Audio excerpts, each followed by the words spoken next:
또 가장 좋은 워밍업이 되는 거죠.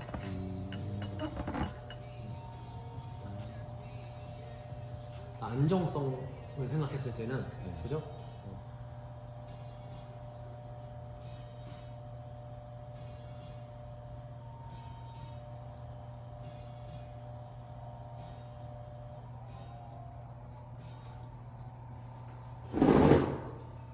근데 이제 그 늘리는 스트레칭을 만약에 운동 전에 할 때는 이 사람이 가동 범위 제한이 있어서 하는 거면 상관없어요. 그러니까 가슴이 안 늘어나면 사전 스트레칭, 정적 스트레칭을 허용해요. 근데 정적 스트레칭을 오래 하면 굉장히 풀리죠, 근육은. 그래서 PNF라는 개념을 생각하면은 뭐 8초, 10초 하고 끝내는 버티기 30초 늘리긴 하잖아요. 그래서 한 부위 스트레칭은 30초를 넘기지 않는 방향으로 이제 조금 스트레칭을 하긴 해야 돼요. 그러니까 만약에 내가 얘를 조금 힘을 주면서 버텨도 어쨌든 힘이 풀리면 안 되기 때문에 PNF 스트레칭 할 때는 내 최대 가동 범위에서 약간 버티면서 그러다가 이제 다시 좀 풀죠, 그죠? 그러니까 내 가동 범위가 늘어나면 안 되죠. 힘을 주는 운동을 할 때는. 그러니까 가급적이면 어깨 뒤로 팔이 빠지는 것보다는 내 어깨 앞에서 그냥 힘을 주고 버텨야죠, 억지로. 뭐 잠깐의 스트레칭은 괜찮아요, 뭐 10초 이내. TRX 운동 같은 거 할 때 너무 늘려놓으면 안 되니까.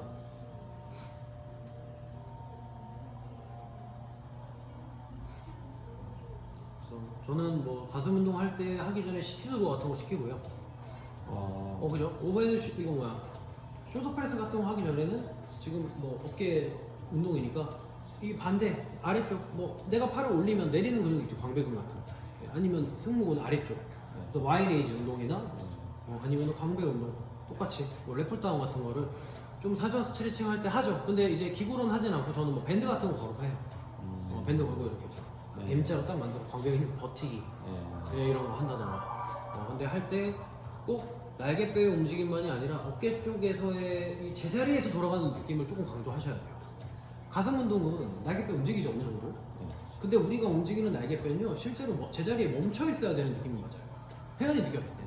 그러니까 멈춰 있어야 되는 느낌이라는 게 뭐냐면 날개뼈를 벽에다 든 바지에 그냥 갖다 대라는 게 아니라 이렇게 멈춰 놓으라는 게 아니라 제가 만약에 100kg 벤치프레스를 해요. 제 몸은 아래쪽으로 제 팔이 깔리겠죠. 예를 들면 이런 힘이 되잖아요. 그러면 제가 팔이 깔릴 때 제 지금 어깨 어떻게 돼요? 잘 보세요. 제가 벤치프레스를 할 때 우리가 팔을 어깨 이상 높게 팔꿈치를 올리지 않죠. 이렇게 여기 등 맞으면 팔꿈치는 아무리 높아도 어깨 밑에서 움직이잖아요. 내려올 때, 그죠? 보통 이렇게 내려오잖아요. 가슴 옆으로. 그러면 저는 지금 주먹이 천장 쪽을 바라보기 위해서 팔꿈치가 밑으로 내려오는데도 불구하고 손목을 위로 들고 있는 거예요, 이렇게. 원래는 선생님도 해보시면 알겠지만 팔을 이렇게 아래쪽 방향, 대각선 방향으로 외전 벌리면요. 손을 외회전시키는 것보다는 팔을 내회전시키는 게 편해요. 점점점 뒤로 가려고 생각을 하면. 이렇게 되면 몸통이 돌아가요. 그죠? 아래쪽에서. 그래서 어깨관절 입장에서는 지금 내회전이 일어나야 되는 패턴이 맞는데 이게 편한데, 그죠? 힘 빼면. 근데 우리는 억지로 이렇게 버티잖아요, 그죠? 중립. 그러니까 여기서 선생님은 외회전 힘을 주고 있는 거예요, 어깨관절에서. 카운터 하는 거죠. 내회전의 형태가 띄어진 게 맞는데 외회전의 힘으로 중립을 만드는 거죠. 관절 중심화. 그럼 반대로 밀 때는 가슴 근육은 내회전 역할을 하잖아요. 내전, 내회전. 자연스럽게 힘을 빼면은 우리는 주먹을 뻗는다 생각하면 펀치 치는 사람들이 이렇게 뻗지 않죠. 이해되죠? 내회전 하죠. 그래서 내회전이 맞는 움직임이기 때문에 반대로 여기서는 외회전의 힘을 주는 거예요. 그러니까 똑같죠, 계속. 어떻게 보면. 같은 높이로 만약에 뻗는다고 치면 가슴 높이, 어깨보다. 근데 우리가 벤치프레스를 할 때 스미스 머신이 아니라 프리웨이트로 하면 내릴 때는 가슴 높이지만 올릴 때는 어깨 앞으로 가죠. 그죠? 여기서 가슴 높이로 그대로 뻗질 않아요. 아니면 가동 범위를 제한하기 때문에 그래 보이는 거죠. 실제로는 어깨 관절 위로 뻗어지겠죠, 끝내는 수직으로. 그러니까 지금은 이제 아래에서 위로 올라오죠. 그죠? 그러니까 올라올 때는 외회전 패턴이 맞는 거예요. 대각선 위로 올라가는 패턴은 무조건 어깨 입장에서는 외회전이 맞는데 그대로 계속해서 올라가 보세요. 내회전하면 불편해지죠, 벌써. 외회전이 편해요, 그죠? 그죠? 외회전이 힘을 주면서 반듯하게 올라가잖아요. 이건 제 뽑기죠. 그래서 올라갈 때는 외회전이 맞는데 내가 나름대로 가슴 근육으로 내 회전을 만들어내는 거죠. 네. 그러니까 또 중립이 유지되는 거예요. 잘 맞춰지는 거죠. 그러니까 이건 어깨에서 나타나는 움직임이잖아요. 여기에서 이 관절. 네. 근데 만약에 내가 가슴 운동하기 전에 워밍업으로 로우를 해요. 근데 날개뼈 조이기만 계속 강조를 해. 등, 광배 네. 이렇게 여기를 생각하지 않아. 뭔가 등은 이 갈고리 걸어 그냥 팔꿈치 미는 느낌. 힘을 안 주게 되잖아요, 사람들이. 네. 그죠? 그러니까 로우를 할 때는 자, 제 팔이 밑으로 내려가잖아요. 대각선. 어쨌든 신전이잖아요, 신전. 그죠? 네. 팔꿈치가 앞에 있다가 내려가죠, 이렇게. 네. 밑으로 내려가는 움직임이기 때문에 어깨 관절 내에서는 내회전이 자연스러운 거예요. 이렇게. 네. 이해되죠? 이게 편하죠? 이거보다. 네. 근데 선생님도 알겠지만 우리는 저항하죠. 외회전근이 어느 정도 힘을 주죠. 그죠? 그냥 무작정 편하게 이렇게 오진 않잖아요. 네. 중립을 유지하면서 오잖아요. 거의. 그렇다고 외회전이 너무 세면 안 되지만. 그래서 로우를 해도 이 느낌을 일부러 주는 거예요. 내가 지금 얘를 당길 때 등 운동하는 게 아니기 때문에 내가 지금 얘를 최대한 등을 크게 쓰지 않고 뭔가 팔로 이렇게 가져오는 느낌을 줬을 때 손이 이렇게 안에 있는 게 편하잖아요. 네. 어깨 안에서 얘가 튀어나오지 못하게 혹은 뭐 뒤로 어깨가 넘어가지 못하게 내가 일부러 외회전하는 느낌, 여기 뒤쪽에서 약간 힘을 주는 느낌, 어깨 뒤쪽에서 겨드랑이 쪽에서 네. 이 느낌을 일부러 주면서 계속 주고 있는 상태에서 하는 거예요. 워밍업. 그래서 우리가 등 운동할 때는 어깨 뒤쪽에 자극 너무 많이 오면은 아파요. 네. 아프죠. 근데 그런 느낌을 주면서 워밍업은 해야죠. 이해되세요? 숄더 프레스 하기 전에 랩 풀다운 해요? 우리가 일반적으로 랩 풀다운은 제가 여태까지 설명했던 대로면 자연스러운 움직임, 일부러 막 광배 펼치지 않고 이런 거 하지 않고, 그죠? 자연스럽게 이게 맞는데 워밍업 할 때는 기랑근을 미리 조금 수축을 시켜놔야 되기 때문에 힘을 워밍업을 시켜놔야 되기 때문에 숄더 프레스 할 때 기랑근은 내가 팔을 위로 올리는 굴고 혹은 끝 범위 외전일 때 내전 혹은 신전 시키는 근육이니까 광배근이잖아요. 그죠? 기랑장애. 그러니까 광배근을 쓰기 위해서는 어쩔 수 없이 내가 광배근이 힘을 받게 인위적으로 힘을 걸어야죠. 네. 그래야 얘를 주도적으로 쓰잖아요. 네. 고리근로. 안녕하세요. 그래서 워밍업 할 때는 이런 식으로 해야 돼요. 어깨 운동 하기 전에 광배근 워밍업이면 일부러 힘 줘야죠. 그래야 기랑근을- 빨리 워밍업 해버리죠. 그죠? 그래야 내가 조금 힘을 푸는 느낌으로 팔을 쭉 밀어도 텐션이 느껴지거든요. 네. 펌핑이 돼 있으니까. 근데 얘를 밀 때 일부러 또 힘을 주는 건 아니죠. 이렇게. 그죠? 그럼 못 올라가죠. 그럼 어깨 아프죠. 이해됐죠? 오케이. 기랑근이 일을 잘할 수 있겠죠? 잘할 수 있게끔? 그죠? 우리가 하는 방식대로 이제 어느 정도 운동을 하는 거죠. 원래 했던 대로. 약간 고립 운동이라고 할게요. 그래서 스쿼트는 대퇴 사두근이니까 햄스트링 미리 하면 좋아요. 기랑. 이해됐죠? 레그 컬 같은 거. 네. 아니면 스티프 데드리프트. 일부러 무게중심 앞꿈치로 확 실어서. 그럼 얘만 확실하게 운동이 되니까. 네. 그리고 스쿼트를 하면 어느 정도 힘을 갖고 있으니까 당연히 코어 액티베이션 동시 수축이 될 거예요. 조금은 그죠? 그러니까 회원님 입장에서는 더 안정적이고 힘도 잘 들어가는 것처럼 느껴지고. 다른 데서 들었던 거랑 또 다른 접근이었어요. 여러 개념이 있어요. 이게 네. 끝내는 기랑근 수축하려면 주동근 수축하려면 기랑근이 힘을 적절히 풀어야 돼서 기랑근을 주동근과 기랑근을 동시에 이제 훈련하는 방법들이 있잖아요, 그죠? 훈련 방법도 네. 가슴 하자마자 끝나면 바로 로우하고 이런 식으로. 근데 이제 그것도 실험 연구가 여러 개예요. 마찬가지로 내가 실험하고자 하는 사람이 연구자의 어떤 생각대로 끝내는 이 실험 조건이 만들어지기 때문에 네. 저는 제가 바라는 결과는 두 개 같이 운동하면 안 좋다. 네. 그럼 이게 좋은 방향으로 설계는 안 하죠, 애초에. 그렇죠? 예. 그래서 이러저런 결론들이 있기 때문에, 논문들이 있기 때문에 끝내는 여러 가지 이론이 있는 거예요. 그럼 거기서 그냥 내가 생각했을 때 내 몸에 잘 맞는 걸 골라서 하는 거예요. 그러니까 확실하게 분명한 쪽으로 이론이 확실하게 딱 만들어지는 게 아니면. 그러니까 어디서는 비하인드 랩풀다운 안 좋대요. 네. 근데 하라는 사람도 있죠, 그죠? 논문 보면서, 그쵸? 그러니까 그런 거랑 똑같죠. 내 몸이 좋고 내가 느꼈을 때 괜찮으면 하는 거고, 내 어깨가 불편하고 그거 하면 그럼 안 하면 되죠. 그러니까 제 말도 조금 선생님이 골라 들으세요. 필요한 거는 써먹고, 저거까지 하면은 안 써먹고. 선생님이 느끼시기에는 그 기량근을 먼저 해놓고 하는 게 좀 좋으셨다는 말씀이시죠? 그거는 이제 이론이 그쪽으로 이제 확립이 된 상태예요. 주둔근 이완근을 같이 운동을 해야 주둔근 쪽 뭐 기량근 이완 이런 분명한 관계가 아니라 코어 액티베이션 동시 활성화 이게 가장 중요한 거예요. 핵심. 예.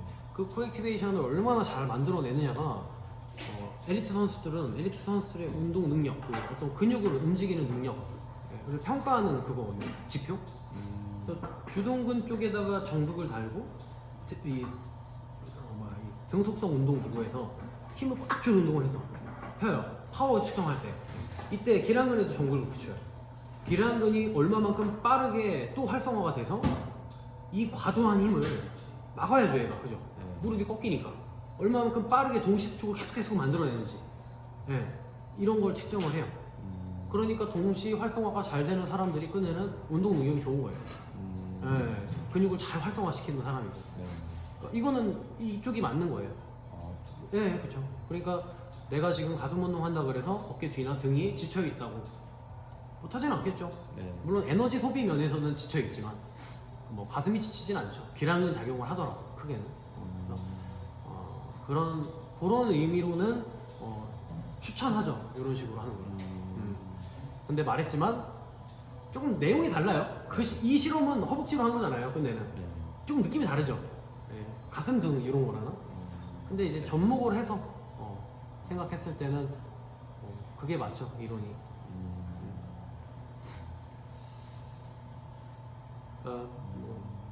의사분들이랑 물리치료사들이나 스포츠의학 쪽은 이 체육 전공자들은 다 의견이 다를 수 있어요.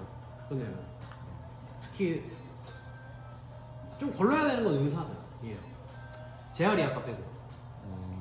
재활의학과 빼고는 정형외과. 그 다음에 자기가 운동을 진짜 열심히 해서 적어도 보디빌더 대회 같은 거 나가본 한의학. 이런 사람들은 비교적 저희랑 비슷해요. 맥락이. 느낌이 비슷해요. 알려주는 내용들이. 근데 이제 운동을 해보지 않고 정형외과 선생님들. 이런 분들이 알려주는 내용들은 보통은 저희랑 거의 상반돼요. 대부분의 치료사들이랑 상반돼요, 내용이. 물리치료사, 도수치료사, 저희 대부분. 그러니까 그 의학 쪽, 그 다음에 저희 스포츠 의학이나 뭐 아예 체육 논문은 마찬가지로 성격이 다 다르겠죠. 근데 이제 요즘은 이쪽 이론을 대부분 받아들이는 추세. 그리고 이쪽이 맞다. 제가 말하는 이쪽이 뭔가 너무 방어적인 것보다는 조금 더 도전적인 거. 그리고 뭐 주둔근과 기둔근의 명확한 이거보다는 동시 활성화. 그죠? 그래서 뭐 다쳤어, 감이 걸렸어요. 약 먹고 2주 쉬어야 돼. 이거보다는 담 걸렸어요. 조치를 취하라는 거예요. 뭔가 액티브하게. 그래서 뭐 어깨가 50병 약 먹어야죠. 주사 맞고. 그러니까 어깨 아프면 움직이지 마세요. 요즘에 다르죠. 일부러 뜯어내요. 도수치료사들이. 툭툭툭 뜯어내요. 일부러. 빨리 손상시키고 제대로 회복시키려고. 그죠? 요즘은 조금 더 도전적이죠. 특히 요즘 젊은 치료사들은. 겁이 없으니까. 기존 정형외과는 좀 방어적인 거예요. 그쵸. 그리고 계속 논문도 계속 만들어내고 매년. 그죠? 학생들 계속 쓰니까 저 같은 연구자들이. 그리고 이제 기술도 발달하잖아요. 계속 검진하는 어떤 기술들이. 그러니까 이제 점점 더 정확해지는 거죠, 아무래도. 옛날에는 뭐 50견 환자들 어깨 움직이면 뭐 안 된다, 뭐 약 먹고 주사 치료 이랬지만 지금은 뭐 이제 손상 입히고 회복이 잘 되네, 이런 논문들이 있는 거예요. 그러니까 이제 어떤 치료사들은 그렇게 일부러 손상을 입히고 치료를 하죠. 아는 사람들도 많고. 그러니까 내가 생각하는 대로 끝내는 이론은 있기 때문에 그 중에 내가 원하는 걸 선택하는 거예요. 이론이 있어야 정답이긴 해요. 끝내는. 근데 그러니까 논문, 그것도 임팩트 팩터라고 영향이 있는 논문들, 제가 논문을 썼어요. 제 논문을 여러 학자들이 막 봐요. 야, 이거 제대로 된 실험이네. 그러면 제 논문의 내용을 인용해서 자기들이 또 실험을 조금 다른 형태로 이제 학실험 연구를 하겠죠. 그렇게 제 논문을 인용한 횟수가 많은 것들, 그런 논문들이 이제 임팩트 팩터가 높다 그래요. 인용 횟수가 높다. 비교적 신뢰도가 높은 논문. 그러면 그런 논문이 있다면, 만약에 내가 생각하는 그런 이론이 맞는 거예요. 그럼 거의. 그죠? 이론이 있잖아요. 근데 그런 이론이 제가 말한 것처럼 연구 그런 방향성에 따라서 조금씩 다른 거죠. 찬반이 나뉠 수도 있고. 내가 생각했을 때 괜찮은 걸 하는 거예요. 네. 근데 이제 제가 보통 선생님들한테 그래도 제 말을 좀 들으라고 하는 이유는 선생님들이 알고 계시는 내용들, 선생님 말고 기타 다른 선생님들이 알고 계시는 내용들은 대부분 유튜브나 인터넷을 보고 아니면 뭐 이제 세미나 같은 데 가서 뭐 그 세미나를 이제 연 강사분이 뭐 굉장히 전문적일 수도 있겠지만 요즘엔 아닌 분들도 많잖아요. 그죠? 그러니까 운동을 잘해요. 장사가 잘 되는 사장이 공부는 엄청 많이 하진 않고 그래도 막 자격증은 있어요. 뭐 예를 들면 크로스핏 쪽 자격증이라고 할게요. 크로스핏 쪽 자격증을 딸 때 예를 들면은 기능 회복이 필요해? 없죠. 그럼 기록이나 동작을 보면서 보통 자격증을 주는 거니까. 그죠? 티칭이나. 근데 예를 들어서 크로스핏 쪽 그 자격증만 있는 선생님이 그런 이론 공부를 조금 덜 했어요. 그러면 이 사람이 만약에 이론에 대해서 내가 모르니까 인터넷을 보면서 막 공부를 해요. 논문이 없는 이론이 아닌 그럼 잘못된 것들을 전달해 줄 수도 있잖아요. 예, 그러니까 이제 그런 것들을 조금 걸러낼 수 있는 분들은 당연히 이제 걸러서 듣겠지만 대부분의 이제 학생들은 못하잖아요. 대부분 인터넷 검색이 쉬우니까 그러니까 차라리 그래도 근거가 있는 내 말을 믿고 하라 이렇게 얘기를 하게 되는 거죠. 그러니까 끝내는 대부분 전문가들이요 저처럼 뭔가 이 자만심 있는 것처럼 보여지게 될 수 있어요. 그러니까 자만심이라기보다는 무조건 내 말이 맞아. 근데 이렇게밖에 할 수 없는 거예요. 저도. 왜냐면 선생님이 제가 얘기하는 내용 말고 다른 곳에서 보셨거나 배운 내용들이 근거가 있는 내용인지 아닌지는 제가 모르잖아요. 그죠? 그러니까 우선은 내 말대로 하세요. 이렇게 보통 얘기를 하죠. 그래서 저는 말했던 대로 좀 임팩트 팩터, 신뢰도가 높은 그런 근거 있는 내용들만 보통 제가 이제 배우고 알려드리기 때문에 제가 알려드리는 내용들은 제가 이건 제 개인적인 견해예요 라고 말하지 않는 이상은 가끔 그럴 때 있잖아요. 제가 그냥 이론이니까 그대로 그냥 하시면 돼요. 오늘 여기까지 하세요. 네. 제가 수업이거든요. 아, 네. 그 주말 근무는 네. 제가 짜놨는데 내일은 아니에요, 선생님. 아, 다음 주. 그거 제가 카톡방에 올려드릴게요. 네, 네. 알겠습니다. 내일 하고 싶은 거 알아봐요. 바꿔드릴게요. 아, 네. 그 기존 인원들이 다 하는 건가요? 아니, 그러니까 제가 좀 할 거예요. 그러니까 한 달에 많으면 2번, 적으면 1번. 인포 있으니까 어차피. 알겠습니다. 네. 수고하셨습니다. 들어가세요, 선생님. 수고하셨어요.